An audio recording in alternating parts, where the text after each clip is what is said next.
Bħala pajjiż irridu naraw fejn se mmorru fi żmien li ġej u trid tkun id-diskussjoni li jrid il-pajjiż diversi setturi dan intqal mill-Prim Ministru mexxej Laburista Robert Abela f'attività li tellet it-tlieta filgħaxija fi spazju kreattiv il-Belt Valletta li trattat it-tema tal-arti u d-divertiment.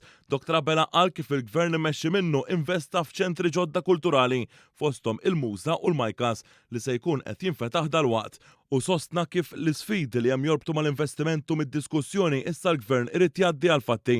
Il-Prim Ministru sostna dwar l-importanza dawn il-laqat mal-pubbliku fejn il-Partit Laburista jisma' setturi differenti u dik ta' tlieta ma kienitx xi waħda iżolata lanqas. Preżenti kien hemm bosta produtturi u artisti għad-drama u films lokali, professjonisti ta' teatru u anke fl-industrija tan-nightclubs li tkellmu dwar xi sfidi jiffaċċjaw fosthom il-finanzjament biex joħolqu l-produzzjonijiet tagħhom waqt li wkoll tkellmu dwar il-burokrazija żejda. Tul il-laqgħa twila il-produtturi u l-artisti qalu li apprezzaw id-diskussjoni pubblika u kif kien hemm bżonna. Preżenti għal din il-laqgħa pubblika attendew ukoll il-Ministri għall-Kultura u Turiżmu Owen Bonnici u Clayton Bartolo rispettivament flimkien ma' tmexxija tal-Partit Laburista.